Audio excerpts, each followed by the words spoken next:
Damos la bienvenida al economista Mauricio Pozo. Él es analista y asesor económico, fue ministro de Economía en 2 gobiernos. Quisiéramos conocer, economista Pozo, si tras todos los sucesos que se han dado en Ecuador, decisiones a nivel de asamblea, decisión sobre normas, muchas de ellas que aún no entran en vigencia, pero sin algo ha contribuido a mejorar por una parte la imagen de Ecuador y ojalá a revitalizar la economía. ¿Hay algún signo positivo? Gracias por la entrevista. Bueno, tal vez empezar indicando que son menos de 3 meses del gobierno, es poco tiempo, pero se han dado algunos eventos, como usted bien menciona, que obviamente están afectando la lectura de los mercados. Le doy un ejemplo, el riesgo país ha caído cerca de 500 puntos. Si bien es cierto, falta todavía porque esto siga cayendo, si bien es cierto que sigue siendo muy alto respecto a los otros países de la región, esto ya puede dar lugar a que empiece a darse una mejor lectura de la situación. Por algunas actividades privadas conozco el interés de invertir en Ecuador en estas últimas semanas, de algunos inversionistas del exterior. No ha cambiado todavía la estimación de crecimiento del Banco Central, que habla del 0.8 para este año, que obviamente es un estancamiento realmente, pero empiezan a darse cierto tipo de señales que uno podría decir, si esto continúa hacia adelante, si el gobierno logra concretar un acuerdo con los multilaterales, logra reducir el desequilibrio fiscal, entre otras acciones, se esperaría que haya una mejor evolución de la economía, pero creo que no quiero todavía cantar victoria, creo que es demasiado pronto, demasiado prematuro. Veamos qué va a pasar con las próximas semanas, qué decisiones se adoptan en el lado del gasto, no solamente en el tema del ingreso, que es el asunto del IVA, sino en el lado del gasto y asimismo el apoyo internacional y el financiamiento que puedan conseguir del Fondo Monetario y las otras instituciones del exterior. ¿Alguna señal se ha dado concreta desde el Fondo Monetario Internacional? ¿Hay conversaciones en marcha? Continúan las conversaciones, hasta donde conozco hay la apertura, sí requieren una estructura más integral, digamos así. Recordará que algunas veces yo al menos he dicho que el programa económico no se lo ve claro, son decisiones aisladas, una ley por acá, otra ley por acá. Ninguna de las leyes anteriores resuelve el problema que ahora estamos viviendo, con la excepción de esta que está por verse en qué mismo termina.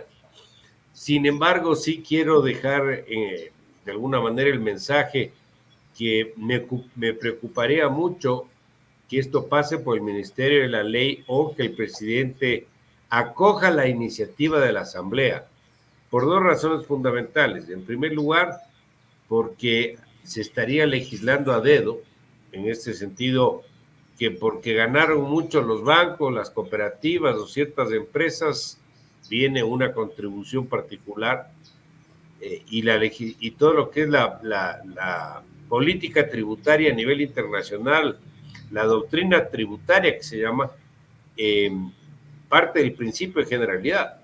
No se puede a dedo decir usted más, usted menos.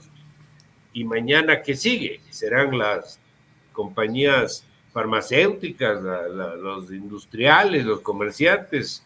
Esto no genera un buen precedente. Y en segundo lugar, porque no es de iniciativa económica la Asamblea Nacional. La Asamblea no puede tener iniciativa económica ni siquiera por la ley. Quien tiene esto es el gobierno. Ahora, económicamente le puede servir al gobierno que entre más plata por estos conceptos, pero creo que el perjuicio en esto puede ser mayor, inclusive en la decisión promovida por algunos sectores de aumentar el ISD, que por lo que eso rinde, que son un poco más de 200 millones en lo que queda del año, me parece que no vale la pena, porque sería una muy mala señal a los mercados internacionales de que el Ecuador vuelve a interponer este tipo de restricciones al libre flujo de capitales, que por cierto es el sustento de la propia dolarización. Ahora, este tercer proyecto económico urgente básicamente pasó ya nuevamente desde la Asamblea al presidente de la República, pero le dejó cierto grado de discrecionalidad. A eso es a lo que usted se refiere, a que el presidente dentro de esa discrecionalidad tome las medidas más convenientes. Es correcto. Primero el tema del propio IVA. Si sube un punto, sube 2 puntos o 3 puntos. Yo creo que como están las cosas, si estuviera en mis manos, echo abajo el tema del ISD y las contribuciones y me ajusto por el 3% y adopto decisiones por el lado del gasto.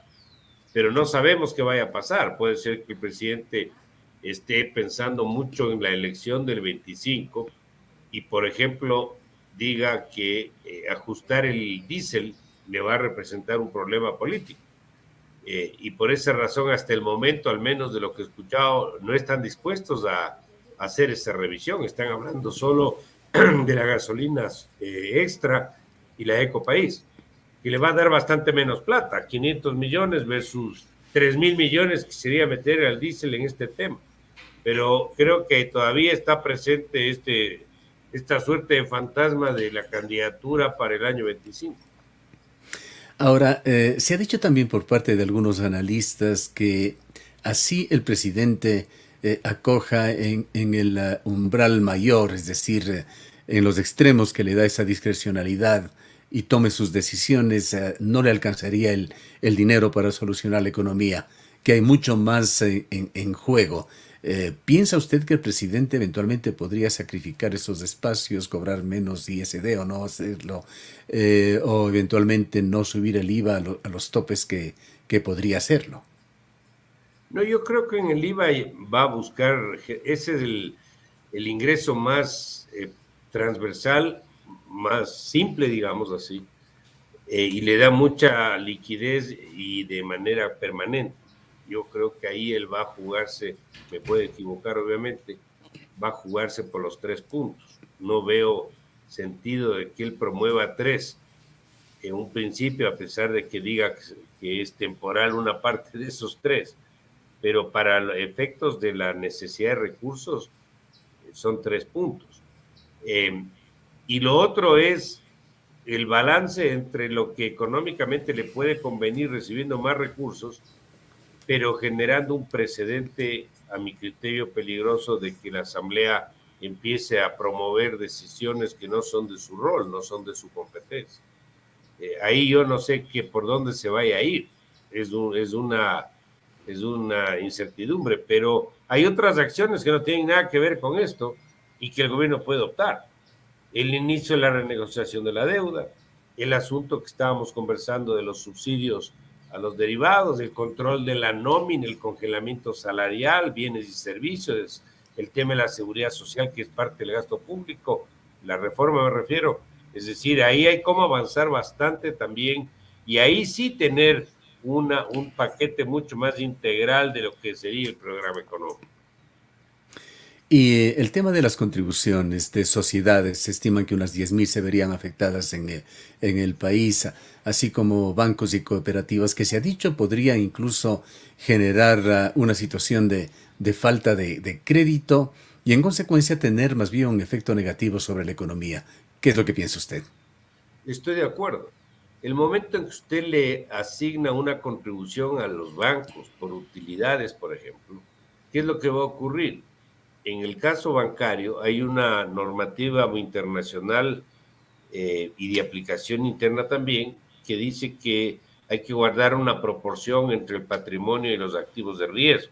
Un activo de riesgo es la cartera, o el principal activo de riesgo es la cartera. Por lo tanto, no es que usted puede seguir prestando sin tener más patrimonio.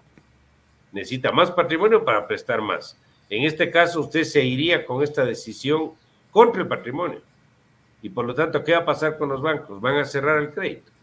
¿O van a limitar mucho más el financiamiento del que ya está limitado? Porque ahora se ha limitado bastante. Entonces, ¿eso contra quién va? Contra los clientes. No es que esto les va a golpear a los banqueros. Esto va a ir contra los clientes bancarios y contra la actividad productiva. Eso por un lado. Por otro lado, En el asunto de las empresas, que no confundamos lo que son utilidades con liquidez. Hay empresas que pueden tener utilidades contables y no tienen $1 en la caja. ¿Y qué les va a tocar? Ir a pedir prestado a un banco para poder pagar esta contribución en un momento donde los bancos tienen cerrado el crédito. Entonces, eso limita la contratación de nuevo personal porque es un impacto de recursos también a las empresas. Por lo tanto, yo comparto totalmente que estas acciones van a ser mucho más perjudiciales que beneficiosas. ¿Qué tan relevante ve usted el TLC con China que acaba de ratificarlo el presidente en términos de reactivación en la economía? Hay también muchos temores de que esto pueda afectar negativamente a mucha industria incipiente ecuatoriana. Bueno, el acuerdo va en la línea de lo que el país requiere. El país necesita insertarse más en los mercados. El mercado chino es un mercado enorme, en población el más grande del mundo, 1.400 millones de probables consumidores de productos ecuatorianos. Todo lo que podamos venderles a ellos. El acuerdo yo creo que en general ha sido bastante bien cerrado. Precautela producción nacional. Hay productos que no van a entrar acá. En el caso de la China le doy el ejemplo del tema de vestuario, vestimenta, que golpearía, por ejemplo, la producción de la Sierra Central nuestra. Tienen otros esquemas de desgravación gradual en 20 años. Le doy el ejemplo de los vehículos. Es decir, yo creo que está más o menos bien cerrado el acuerdo. Y yo sí creo que un mundo abierto, en un país dolarizado encima de eso, seguir sosteniendo de que hay empresas incipientes o nacientes que se van a ver afectadas en un acuerdo que tiene todas estas garantías de plazos, me parece que no va en la línea de lo que el país requiere. El país necesita mejorar todo lo que es la productividad, llegar a producir más banano por hectárea, lo que tiene Costa Rica, entre otros países.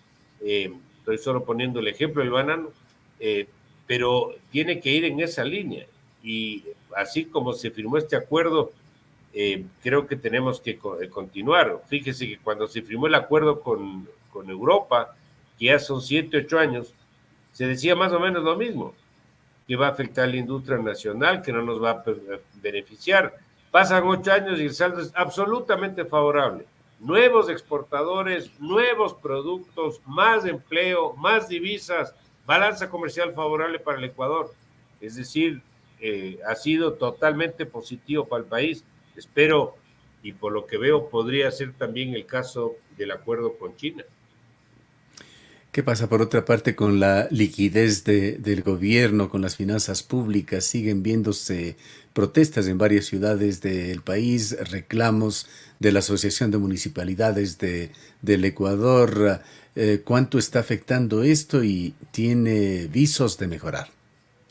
Bueno, como usted conoce, el año pasado el país cerró con un déficit de 5.700 millones y más de 4.000 millones en atraso. ¿Cómo se ha cubierto ese déficit del año pasado? ¿Cómo se ha financiado? Pongámosle comillas, con atrasos. Es decir, usted no tiene la plata para pagar todos los gastos y deja de pagar. Y eso se convierte en un atraso. Dicho esto, eso tiene que irse resolviendo conforme vayan empezando a entrar los recursos. Y eso todavía no ha entrado. Se ha pedido adelantos del impuesto a la renta, por ejemplo, pero eso es adelanto. Es decir, cobro hoy, pero mañana ya no tengo, o tengo menos.